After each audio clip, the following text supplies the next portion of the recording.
Just before we get started, we'd like to welcome everyone to the Sunny and G Show. Woohoo! For all those for all those listeners out there today. So like I said, we're gonna watch some basketball, talk about some basketball. We've been playing some basketball. It's been good. Yeah. It's our cup playoffs for hockey and basketball. I think hockey is almost done. NBA is officially done. Yeah, we got one last game for most of the teams in NHL, and then talk a little bit about the UFC from this weekend or last weekend, sorry, and then we got some Masters talk, and we'll finish off with what's to come here. Yeah, so Toronto Raptors versus Chicago Bulls. Oh boy, what a fucking game! Fuck, Jesus, fucking. What was your take on that game? I would fire the free throw shooting coach if they have one. If they don't have one, they need to hire a free throw shooting coach. I think they shot 18 for 35. I think if I'm not mistaken, Siakam missed a huge one at the end, and then make it a one possession game, missed it, and that's pretty much the story of the season. They just couldn't make enough shots, couldn't make enough free throws. Watching them play offense was an issue all year, and then somehow for a team that was so good defensively, Levine absolutely lit them up in the second half. Yeah. I think he stepped up. Caruso stepped it up just on the defensive side. Got 3 steals in that second half. So I think that was freaking huge by him too. Just playing the defense. He obviously was scoring those big 3-point shots, which, another issue I think for Toronto Raptors. It was basically one guy putting in all the 3-pointers. Gary Trent was like 0 for like 6 or something or 1 for 7 wide at the end shots, of it. Yeah, too. wide open shots. So I guess just 3 versus 3 matchup was pretty bad too. Yeah, the Raptors are going to have to do something in the offseason. I think Van Fleet, I believe, is a free agent. Gary Trent can opt out after this year, and then Anunoby's got 1 more year after this before he can opt out. And I think Siakam's probably due in a couple years himself. Yeah. And then, give it another year or two.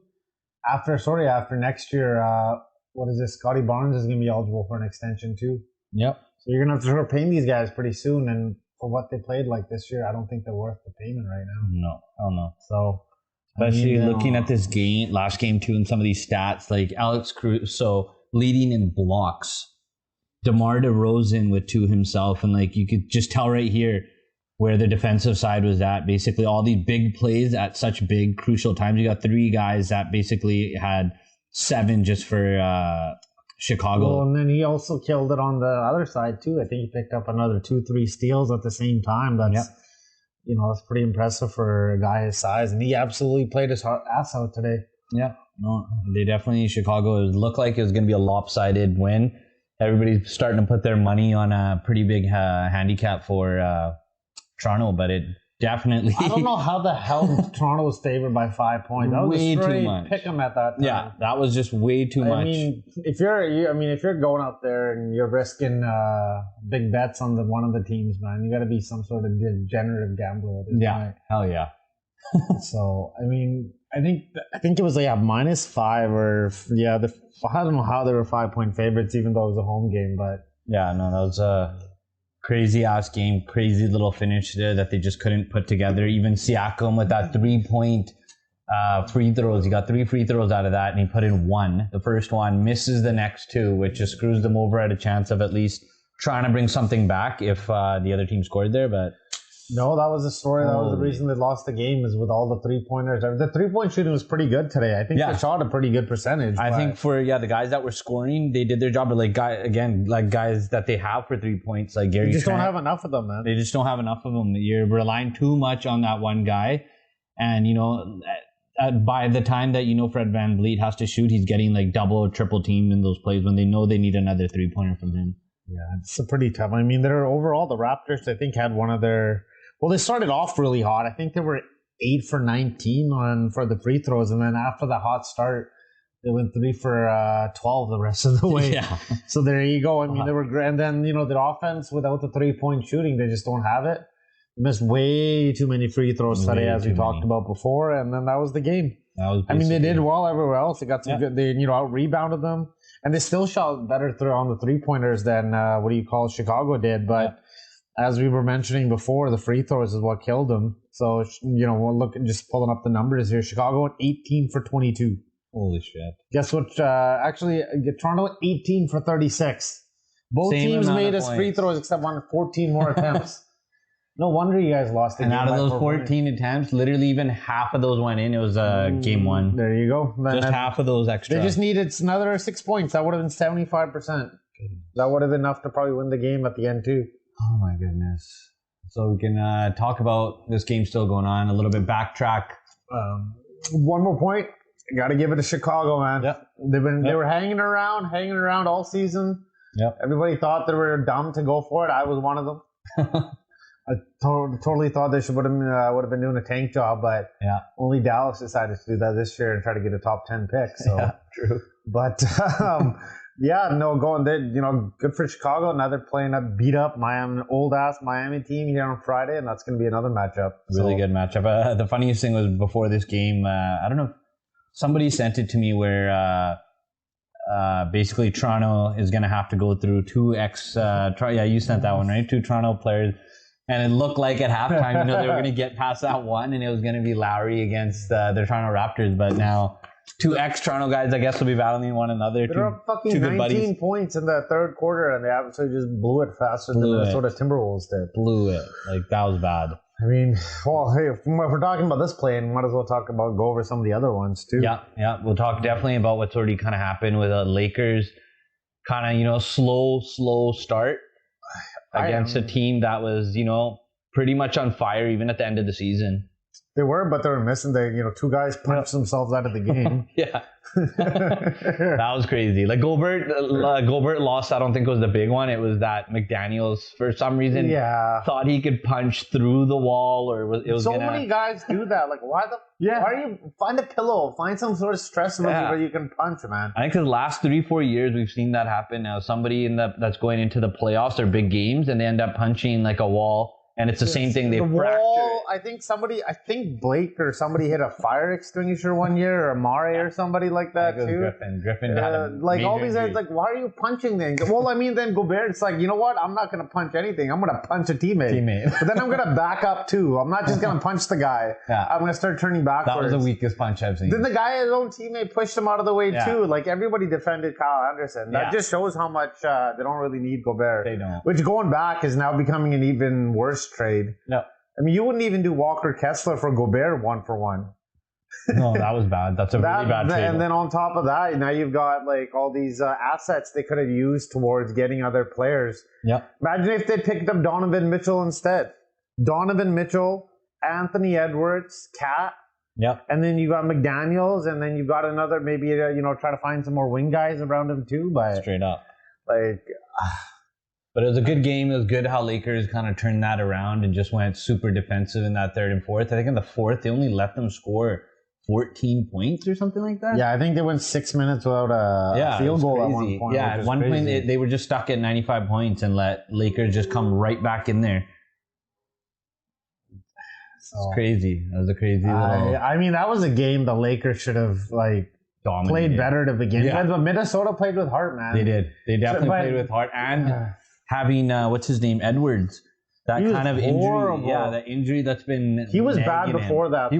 He definitely was bad, but he just I think it was 4 days before this game had a 35-point game, so he was there, but something he tweaked because then he threw that tape on. He didn't have that tape on the last couple of games he played. No, but when he remember he tried to go for the block, went over the guy, landed on his side. Yeah, that one definitely hurt. And then it came after that. He was that one definitely hurt. Yeah. He went airborne. Luckily, he didn't hurt himself any worse than what he did. That was the weirdest defensive play I've seen. I don't think he needed to jump that high. I just didn't think he'd clear the guy by that much, man. I thought he actually was going to be somewhat, somewhat okay. But I mean, it's going to be, they still have one more shot, though. They're going to play the loser of tonight's game with the Pelicans and Oklahoma City. So I'm hoping actually OKC pulls it out. I'd love for OKC to actually win and have a shot against these guys. Why not? I'm going for OKC definitely too. I like Shai, just kind of what he's doing with that team. How they're trying to fight through a pretty tough West, a very tough West that they're trying to make it in right now. And then we had, what's the other one that we missed a game, didn't we? No, we got all of them. No, what was the other one yesterday, the evening, or the one just before that? Oh, the Miami, other Miami. Trey Young. Yeah, Trey Young, man. Lighting shit up. Thought he was in New York again. Hell yeah. I'm actually a fan of that guy too. I'm not a fan of him because I think he doesn't give a shit on defense and he does nothing on offense when he doesn't have the ball in his hands. The defense is definitely But he's so good with the ball in his hands, but he does absolutely nothing on defense. Yeah.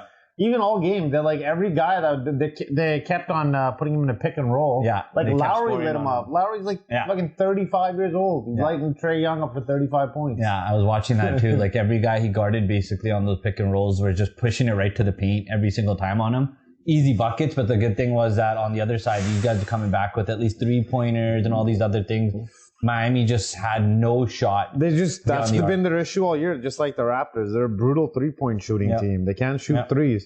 Yep. And when you can't shoot threes, especially in today's NBA, even if you don't take a lot, you got to be at least a decent enough 3-point shooter. Yep. I mean, when a 3-pointer is worth 50% more than a 2-point shot, you got to be able to at least be somewhat decent. Yep. So, and we'll see. Raptors, Heat, both going to be looking for 3. The Heat are old as hell now. I mean, there may be a stealth trade Jimmy Butler and get rid of some players and maybe do a quick little tank job or two and then they're definitely come back in another couple of years. But we'll see because those guys never stand still either. They're always scheming up to something. So they had a good run. They made 2 conference finals in 3 years, I believe. So they've had a good year here, but they're kind of at that point where you'd rather make a move now than wait another year. And then Jimmy Butler is not really going to be getting, as much as he good a player he is, he just never had the 3-point shot to gracefully age as he got older.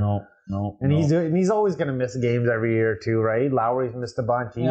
So I think they got definitely a couple of pieces that they can move. Even Adebayo, they had. Remember they were kind of discussing him even before. Like they were thinking, moving him. Yeah, moving him. I forget what. Like there was this whole thing of them actually shopping him to bring in somebody else similar to him. They were almost going to do like a swap trade. I can't even remember what team it was with. Damn, that's interesting that he even put up Adebayo for any trade talks. But I think other than him, I think everybody on that team is available for trade at this time. Because how old is he now, Adebayo? He's not that old. He's in his probably mid. He's in his second contract. So and I don't know when he started. But I believe he's somewhere in his mid-20s. He definitely 25 years. Yeah, he's 25 years old. And still young. I think he turns 26 this year soon. Yeah, so, probably. I mean, he's at a point in his career where he's got a good 5 years of his prime still left to go, right? Yeah. So, I mean, I wouldn't trade him unless you're getting a superstar back. Yeah, somebody you'd have to definitely think about the kind of guy you'd get back because, he is basically a really good rebounder. I've lost a lot of money betting on this guy on points, so I definitely know he's super inconsistent on scoring. Well, he's never really going to be a great scorer. He's gotten better around the rim. He's got a good little 15, 20-foot point game, but he's not going to ever be a consistent 3-point shooter, which kind of limits some of his ability, but he's really good defensively. He's a little undersized, but when it comes to the playoffs, usually teams, go smaller anyway, so it's not a big deal, but we'll see what happens because I don't think they have too many players they can really I don't think Jimmy Butler is getting any better. No. Kyle Lowry clearly hasn't been good in years, but he had a phenomenal game the other day. Yeah, he did. Right? So, I mean, Tyler Hero's there, but he's a good offensive player, bad defensive player type, right? And then you got the Vincents and the Max Strus and all these guys, but none of them are clear difference makers at this point. So, unless they can get somebody in that can be a game changer for them in another way, I don't think they really have. They don't really have very many options to upgrade their team. But we'll see. It's gonna be. I mean, NBA all season never fails to disappoint. So we'll see what happens with the trade. And Miami's usually involved in some way or another. But yeah, that's true. I mean, then now they can work on. Actually, no, they're not yet. They can still. They got some time. But whoever loses the next game is gonna be working on the golf game. Straight up. You're going to have a good little off season there. Yeah.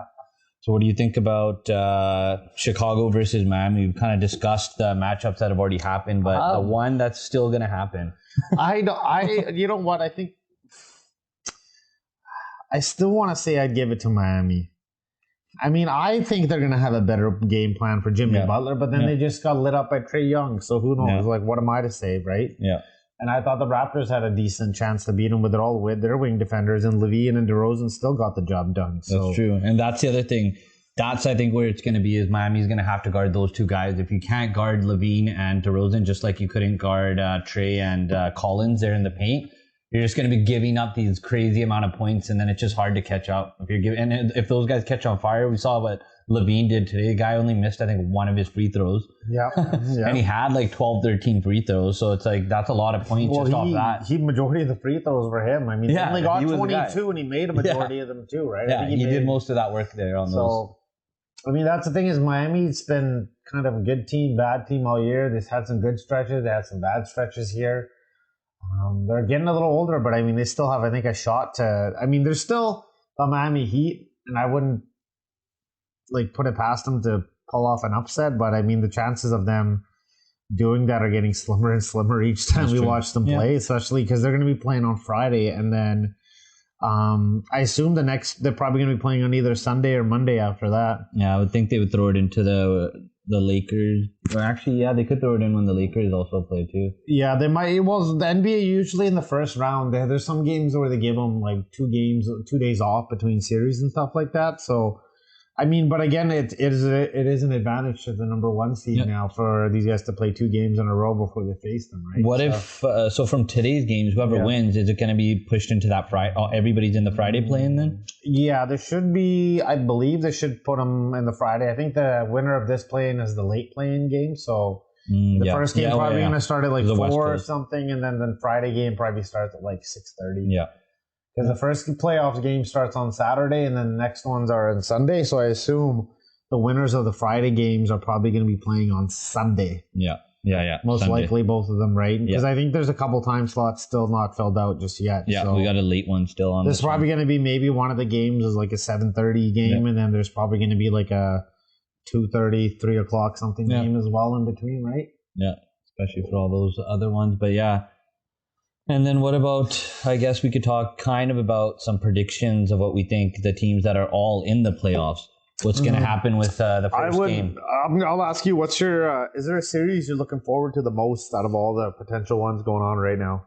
Do you have one you got like your eyes on right now? I think the only one that I kind of looking at the most, just because I haven't seen these kind of teams play together, is Golden State Warriors against the Sacramento. That's what I was going to say too. That was my number one. I mean, Steph Curry. I feel bad for the Kings though, man. 18 years you haven't made the playoffs, and here's your defending champions and dynasty in Steph Curry. And with a freaking healthy Wiggins probably coming But he hasn't played in a couple months, man. We'll see. True. And you know what though? On top of that, Sacramento, not Sacramento, sorry, but I don't know. What do you mean? What was I going to say? That's kind of lost my train of thought here, but Sacramento right now. Sacramento, sorry. They're playing Warriors. They haven't done much, but at least the Warriors are really bad on the road. Yeah, hell yeah. So I mean, if I'm personally Sacramento, I think they're going to split the first game and then maybe even win both. And then I can see Golden State winning both. Yeah. I guess I could see honestly this going to Game 7, and then 100%. Golden State wins Game 7 on the road, and that's the only road win 100%. The entire series. That's probably the only one I saw. I think going to a Game 7, maybe Knicks and Cleveland too. I see Brooklyn and Philly. It's just Philly favored. Any word on Randall yet? Have they announced anything on him? Nothing. They've been radio silent on him since he hurt himself. Yeah, but I'm guessing it pretty soon. I think reporters are going to be asking now that the games are going to be coming up on Saturday that, hey, what's your guys' game plan? And they could even say it's going to be a game time decision, right? Yeah, I think he's going to be one of those ankle injuries, and sometimes you just got to rest him for 3 weeks. Yeah, and if you know that, Knicks will be on the road first 2 games. Yeah. So it'd be, if it is that bad, those would be probably the best 2 games. They might even do one of those where they play without him the first game. Mm-hmm. If they win, they're like, you know what, we'll rest them next game and then bring him back for Game 3. Yeah. Or if they lose the first game, then they know they're kind of getting a little desperate, and then they bring him back for the second game. That's true, because you want to come back home with at least one out of those 2. Would be best. If you split them if you split them without them and you come back, that's an extra 4 or 5 days of rest. That's true. So we'll see what happens. No, that's definitely my number one matchup. You know what my number two is? Philadelphia, sorry. Phoenix versus the Clippers, man. Oh, yeah.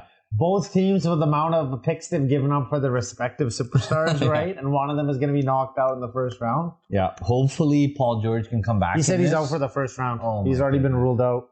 That's done. That sucks because that would have been definitely a lot more helpful. Well, you would have at least been able to defend. What do you call it?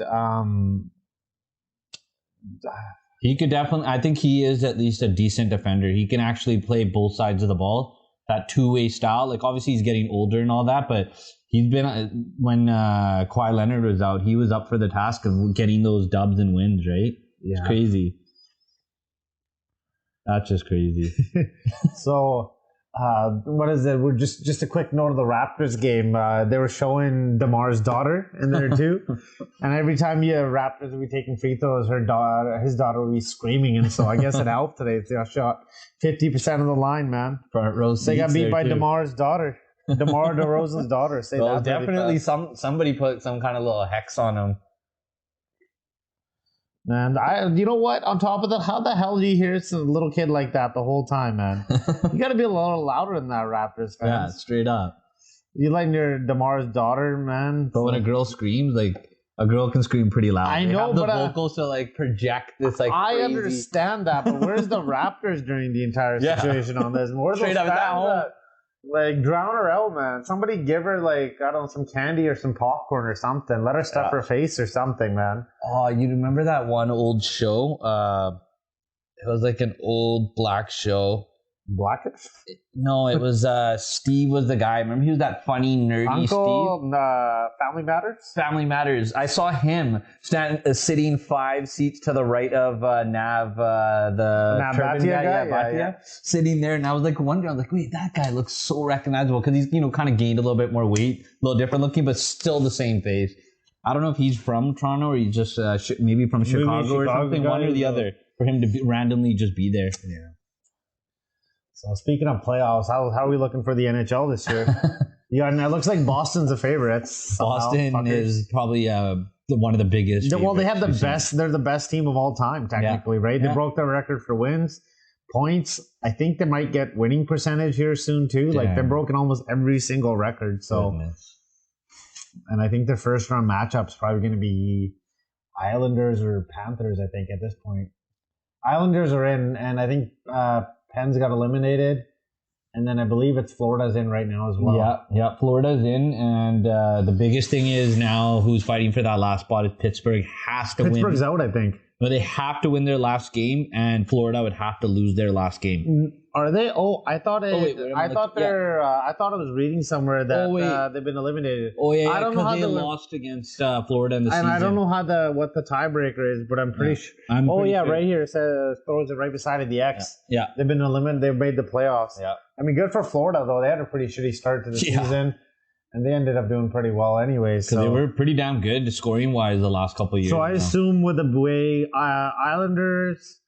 So if Florida wins, they're going to play Carolina or New Jersey Devils, right? One of the two.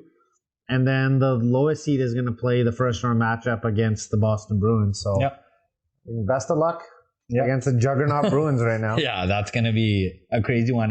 13 years later, the Bruins are with almost the same guys as juggernauts, and the Canucks are getting bottom 10 draft picks. Yeah. Right? Ooh, Bedard, we got a shot. 3%. Oh, his ankle. Well, that's not a foul, is it? Oh, he just slipped. He just slept on his foot. Yeah, he just kind of slipped himself.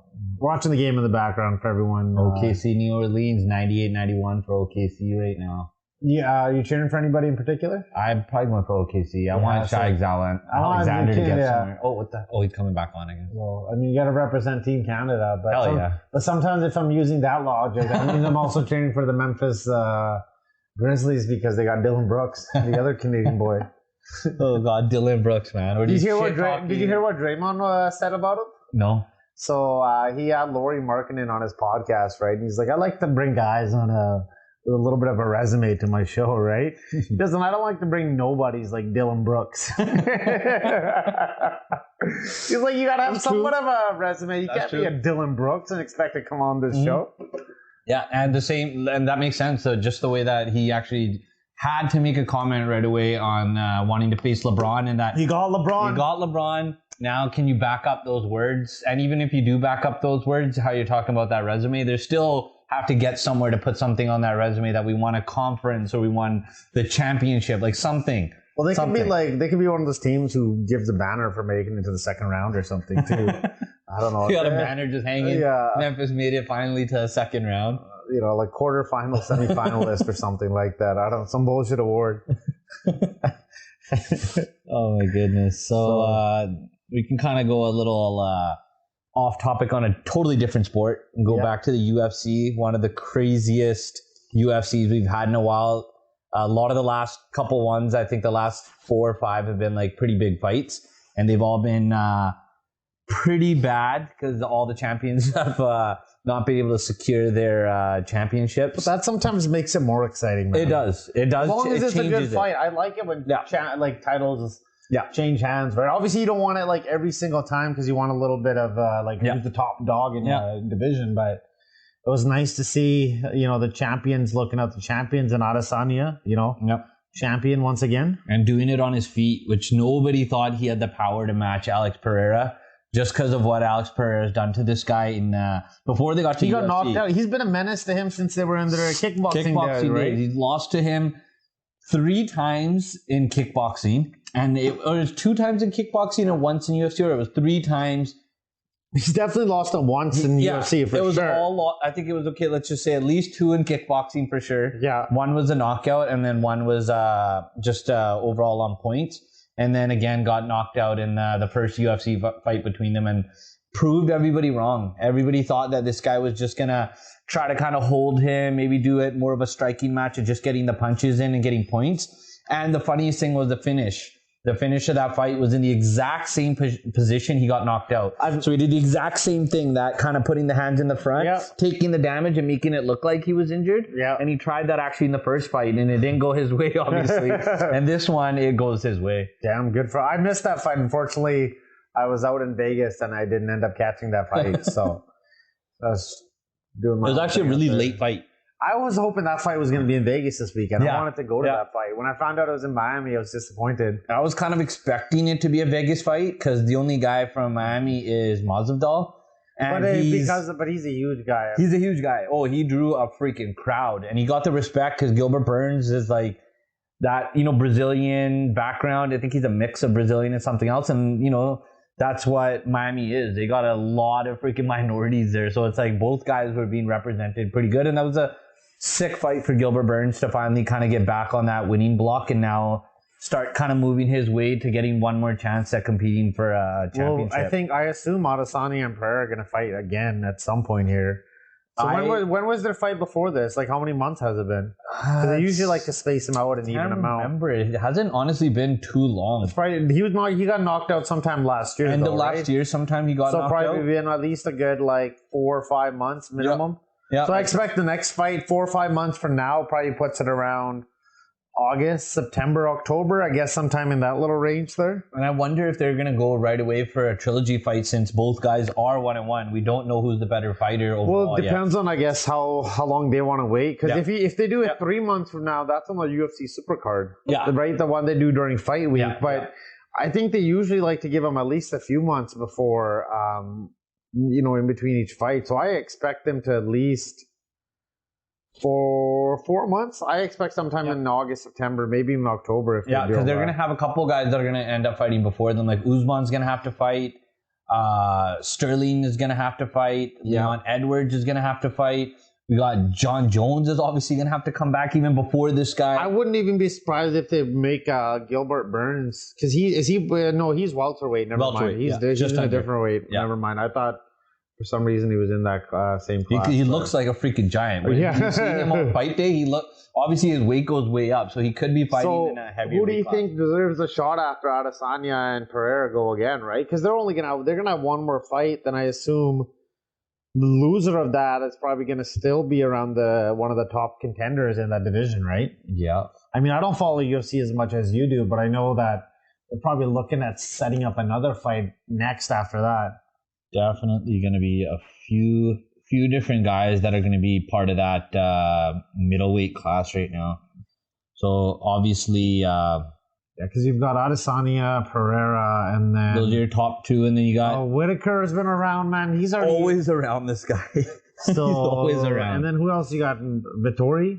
Yeah, you got Vittori. Cannonier's always kind of been fighting. Well, he's already lost Adesanya before, but I mean, if that's the case, then Robert Whitaker would never get title shots either, right? Yeah. So, I think right now there's nobody, honestly, in that division that's a threat or somebody that's even been making a name for themselves. But because just everybody other than that, the Plessis, he's the only guy that's been on an unbeaten streak. What about, maybe some Vittori or somebody fighting, or I don't know. I guess he's gone through them all, so you don't want to see the same fight. But and you can see everybody here has been getting their asses kicked either by Alex Pereira, Adesanya, and then again Whitaker has been through a few of these people.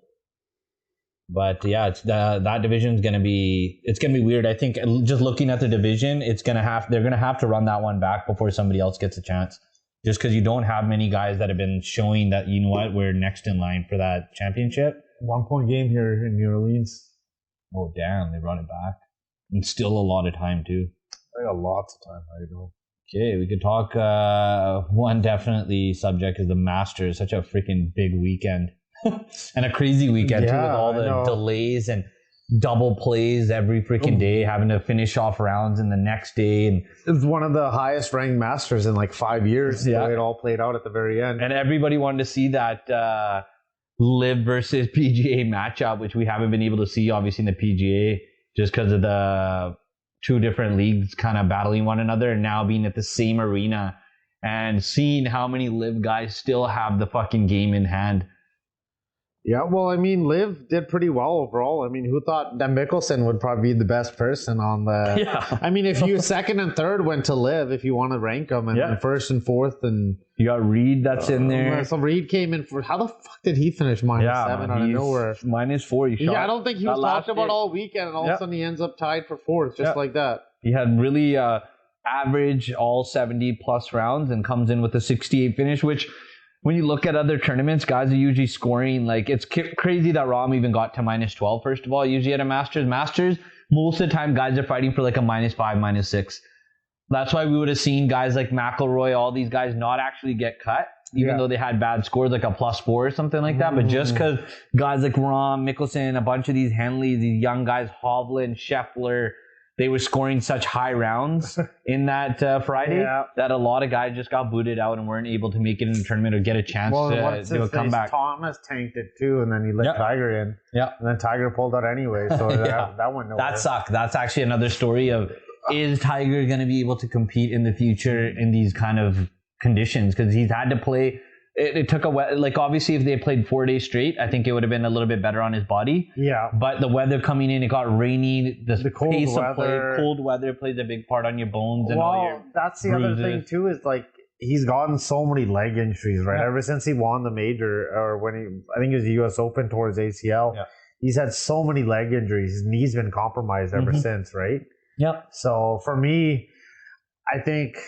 I mean, I would watch, Tiger, just doesn't matter what state of condition he's in, right? But he's Tiger, so he's still gonna, he'll get me out of my seat and he'll make me watch it no matter what. But at the end of the day, I think I don't know, Phil Mickelson, when he won, it was the oldest golfer to ever win it. So if Tiger's still golfing for another 10 years and plays another 10, 15 majors. Yep. You think maybe he might win one of them somehow, right? Out of nowhere. But his knees and his legs and his back, right? All these injuries that he's had over the years. I mean, at what point do you just say enough is enough? Yeah. Just go hang out with Charlie, man. Be his caddy. Straight up. You've given so much of your life to golf that now it's time to kind of relax and enjoy the fruits of your labor. I mean, he's got more than enough money in the world, obviously, right? Money. He's got. I know he still wants that one championship to tie Nicholas, and then get the one more major to pass him. But at what cost to his body that is he going to do that at? I mean, he can't even make it 3 rounds at a tournament. Yep, and all his injuries outside of golf have been because of his injuries from golf. Yeah. Having to take medication, driving on that medication, crashing, getting, stopping in his car while he's actually in the process of going through a light, and the cops having to be in there, being on the news. I think that plays a big mental game on you too, because your kids are going to find all these things out too, right? And you want obviously set a good example.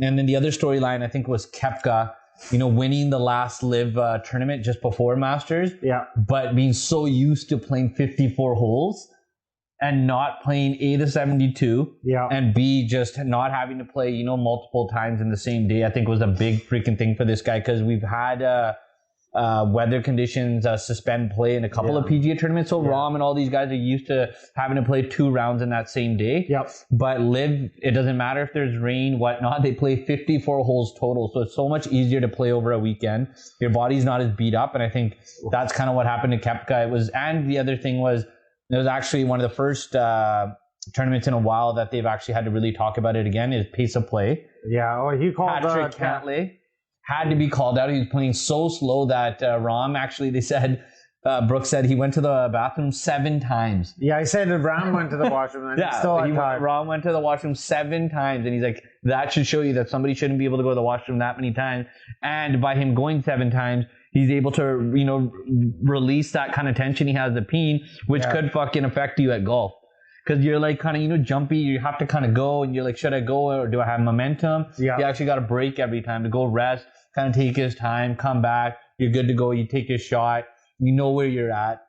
Whereas Koepka was just, sitting out there watching Patrick Cantlay. And that didn't help. These guys both just like to go up and kind of play a little bit too. And even his partner, Patrick Cantlay's partner, Hovland, actually at one point while that's the group he called out too. Yeah. He's like, the group in front of us is the one that took forever. And Hovland was playing with Patrick Cantlay. And he actually, on one hole, because Cantlay was playing so slow, he took a pitch shot near the green while Cantlay was still taking a fairway shot. Because he was taking so long, and they're playing together. And he's like, I can't wait this long. Like, I'm already at my next shot. So he pitched it on, and Cantlay obviously saw it and I think started to kind of pick up the pace. Well, I mean, there should be a penalty or something like that at that point, right? But I know Koepka likes to kind of complain But at the same time, I think he made a valid point that pace of play was really slow. So especially at a major, a major matters a lot. You don't want to kind of get out of your rhythm. What's the next major now? What's coming up? I think it's a U.S. Open comes up in May,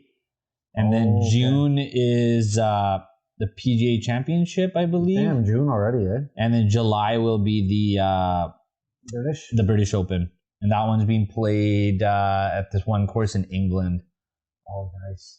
The British Opens are always awesome because those are like, the weather conditions can be crazy. The fairway roughs are just usually brutal. Their bunkers are totally different. Like, it's a different style of game. It's a different style of game, yeah. You have to play it kind of a totally different style. I mean, I guess we could talk about this. I mean, the draft is still coming up, but I think it's this time is the draft where there's nothing going on, that there's just random stories for the sake of stories being run, right? It's everybody trying to predict who's going to get who on the draft and then who's going to trade up right now. Yeah, it's all the quarterbacks too, right? Everybody wants a quarterback. I don't think anybody really else has a reason to, go draft somebody higher than that or try to get a draft pick higher from another team just to get like a nobody player or whatever different position. The thing is, after the first 2 picks, which are supposedly going to be quarterbacks, the next set of quarterbacks aren't like guaranteed. Like Bryce Young and CJ Stroud are better than the next wave of them. And I would say if Bryce Young was 2 inches taller and maybe 15 pounds heavier, he'd be a guaranteed number 1 draft pick. Yep. Right? Just because of his size is the biggest issue. And then, I guess it's all about the quarterbacks, really. You got Aaron Rodgers. I mean, the only thing that I don't think people talk about enough with the Aaron Rodgers situation is the fact that the reason they're going after him is because fucking Wilson Zach Wilson's a bust. Yeah. They've drafted how many quarterbacks? So many. Over the past X amount of years. So many. And they've, who did they have with Sam Darnold? Matt Sanchez. Yeah. Right? They drafted somebody else in there too, and I don't even. And the Jets thing is probably the most fucked up story of them all, because they had that year, they would have had the number 1 draft pick and they would have gotten Trevor Lawrence. Yeah. But I remember late in the season they beat the Rams. It's just in a random fucking game, a game like 15 or something, like 16 or something like that. The game that they had no business needing to win, and it cost them Trevor Lawrence. And look what Trevor Lawrence, he led in the back from a 28-point comeback at halftime. Crazy game. Right? And then you've got the Jets that are already moving on to fucking Aaron Rodgers, supposedly. That's kind of my, one question on that one is what the hell is going on with this? I think one side's already said, I guess Rodgers is already saying he's a New York Jet. I think it's a situation where Rodgers doesn't really have anywhere else that he can go. Yeah. And Jets really don't. And Jets kind of know that. So they're just going to play a waiting game. But I think the Packers are like, you know what? No matter what happens, we could still go in with Rodgers and Love. Yeah. I mean, I think that they'd rather not because they got to decide on Love's, fifth-year team option in May. But I think we'll see what happens around the draft. I think the Packers want too high of a draft pick, and Jets are like, you know what? Who else are you guys negotiating against? Yeah. We're not going to give you guys that draft pick right now. So we'll see what I think. And then, you know what? Who knows with Aaron Rodgers? Because on top of that, they might only have about a year left anyways. Because that's the other part of when I was reading it, that they're not in. I mean, it's not the fact that he won't play. It's the fact that how many years does Rodgers have left in himself? Maybe he's got 2 years? Max. I think 2 years would be his whatever's left in his tank if he needs to. And I mean, he's probably he's not an MVP level. No. But he seems like he should definitely be better than whatever he did last year. Yeah. And right now, they're at the 15th pick right now in the draft. So obviously, he's not worth the first. No. I think they have a couple second round picks, if I'm not mistaken, at least. Definitely should. I think they have a couple of picks in the 40s as well. So, we'll see what happens with the picks. Guys, I think they choose 42 and 43rd overall, right? Yep. And Green Bay is at 45th. So maybe there's a move where Green Bay and the Jets swap a pick, and then that would be the spot. And then they give up another pick or two on top of that. But I don't think Jets are wanting to give up the 43rd pick, and I think Packers probably want more than one pick themselves. Yeah.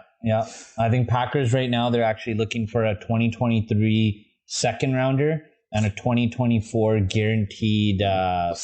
Second rounder, 2 seconds. Yeah. If I'm the Jets, I'd give up the 1 second rounder, but I don't know if you're willing to give up if you're going to give up a pick for this year, that's fine. And then the next, if they're giving up a next pick, it should be based on if Rodgers plays or not next year. Yeah. If Rodgers doesn't play, then it goes to a 4th round pick. And if he does play, then it gets upgraded to a 2nd round pick or something like that, right? Because if you can get at least 2 years out of Rodgers, that means he's good enough to play, I hope. Mm-hmm. Then maybe it's actually worth it from that perspective. But that division's not going to be easy either. No. You got Bills in there too. Who knows? Tua depends on his concussion history, but they seem to have a very good coaching staff and team outside of that. They added Vic Fangio to the coaching staff this year. And then you've obviously got Mahomes is going to be another guy that's you can pencil him in for a playoff spot. Yeah. Right? And then Burrow. Yeah. Right? Ravens. Who knows what's going to happen with Lamar? They just picked up OBJ right now too for $15 million, which is crazy. Yeah. We're making fun of that tweet. Who's giving him more than $4 million, right? And that's then now what he's giving 15. I was like, who the fuck's going to give him $4 million? Now he's getting $15 million? Yeah, he said that one straight up in whatever tweet he put out that I'm worth more than 20, but he could get up to 18 though. Yeah. By the time it's all done. That's just crazy. 18 million. Well, he was partying with Lamar in I think it was Miami this weekend. They have got bottle service and whatnot, and they were chilling out. But already making that connection, that chemistry. Well, I think at worst comes to worst, he's got to play for 1 year with them. Yeah, right. Unless some team offers them, but they got to give up 2 first rounders anyways. Yeah. To get him, so we'll see. But that's what someone was saying too. I was talking to, and some teams could wait until after the draft and then give up next year's first rounder and the following year's first rounder. So they don't give any draft picks up this year. And then if you're a team, you can maybe make some moves, trade back, move some draft picks into next year, and then trade some of those for Lamar Jackson and then even themselves out over a couple of years. But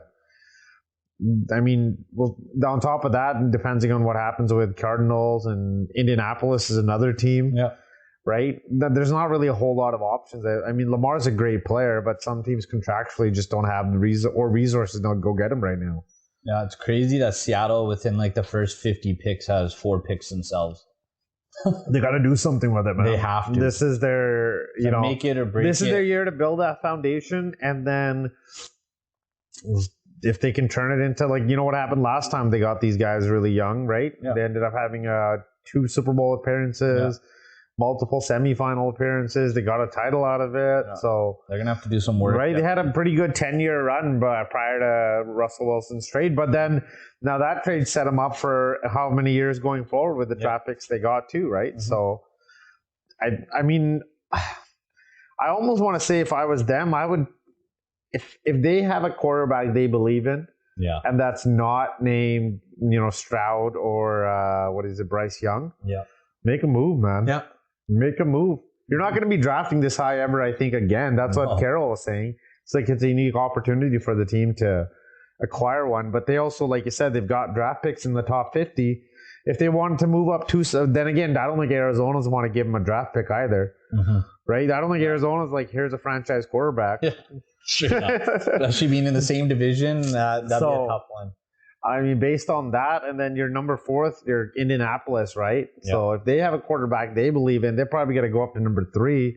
Because who knows? I mean, Vegas, I don't think Vegas is going to make a move. Atlanta probably is not going to make a move. The one team I could see is Detroit. You got the 6th pick, and then you've got another first rounder, I think 18th overall on top of that. If you're Arizona, you want to move back maybe 3 spots.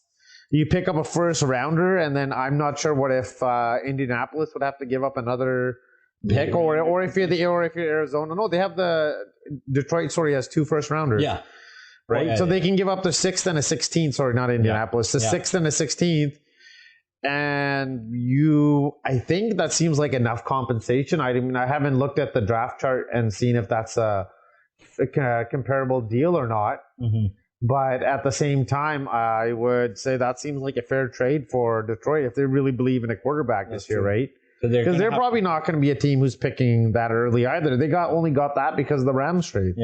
But if you're LA, at least you got a title out of it. So at the end of the day, you can be like, okay, I'll take it. No, that's true. I think Detroit's going to have to think about their future now too. Just how long is the quarterback they have right now going to last? Because he can go down at any point. Well, Goff had a good year, right? Really good year. If he was a number 1 pick overall, if you think he's a guy who can be a number 1 pick still, that's great. But at the end of the day, I think you're kind of at that point where you could get somebody and have him sitting on the bench behind Goff, and when it's his time, just exactly. I mean, look at a guy like Anthony Richardson. He's been so raw that at the same time he'd be perfect fit. Let him. They have a good offensive line. They got a running game. Right? They scored some points. Give him a chance to play behind Goff for a year and then see what happens. But Will Levis is another one and then even that Herndon Hooker guy is picking up steam right now is another potential first rounder. At least 5 QBs that have, they've all. Well, but look at the history of 5 quarterbacks being drafted in the first round the past couple of years, right? We were talking about it, I think, a couple of weeks ago, but the draft with the Baker Mayfield draft. In 5 years ago, you got Baker went first, and then Sam Darnold went like number 3 overall, and after that, I would say, let's see, after that, who was the number 3rd pick was that, and then I'm trying to think of who else went after that, and then I think it was Josh Allen went like 7th overall. That was what year was that? The same year. Baker got first, Sam Darnold was like 3rd. Then they moved up. The Bills moved up, I think, to 7th to get Josh Allen, and then the 9th pick was Josh Rosen. Remember? Yeah. Oh, nice play! Tie game here too with 1:40 left, and then on top of that, you've got Lamar Jackson, who's an MVP out of that draft too. So could you look at that year? You had Josh Allen, great year, right?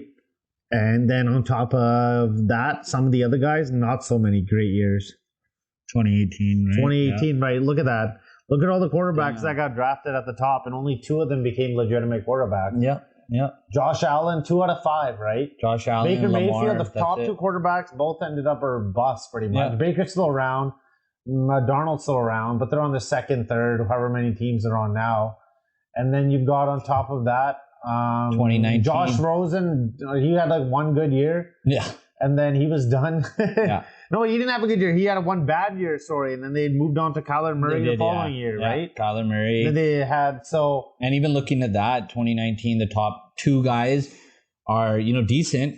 They're a good quarterback, Kyler Murray, Daniel Jones, but again, not quarterbacks that have taken it deep. Yep. Not taking you to where you want to get to. And then obviously 2020, we got like some amazing top 2020 was amazing. Who was that first pick that year? That was Burrow draft, right? And then Tua ended up becoming a pick. I mean, I still think Miami fucked up and they could have had Justin Herbert, but no one knew that Justin Herbert would be the quarterback. No. Right? Love went in the first round that year, and then possibly the quarterback this other quarterback who's led his team to the Super Bowl, Jalen Hurts, same draft too. Yeah, one of Tua's teammates.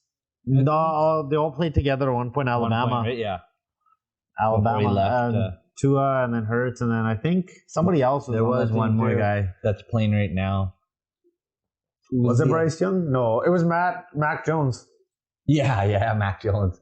Holding a cigar. But that was Joe Burrow did it best though with the cigar. Yeah, he did it the best. Hell yeah. But Mac Jones looked sort of placed with the cigar in his hand in that picture too. Yeah. Wow. 30 seconds left here in the Oklahoma City game. Oklahoma ball. Oh, Shea, can you make it? Oh, Shea. Timeout. I think we can pretty much wrap this up right here. We got this final game happening. That's going to be a wrap for this week's show. We're probably coming for our next podcast. Probably, what do you think? Next week? Yeah, we'll get one in next week. Started early in the week because there's going to be some crazy action. NHL, NBA playoffs. Yeah, most of the NHL playoffs will be figured out. NBA should have a few games in there. Yeah. We're getting a little bit closer to the draft. There might be a trade. Who knows? Yep. Aaron Rodgers might finally get traded. I don't know. Yep. We'll find out next week. What is the draft date again? 28th, 29th. It's at the end of April.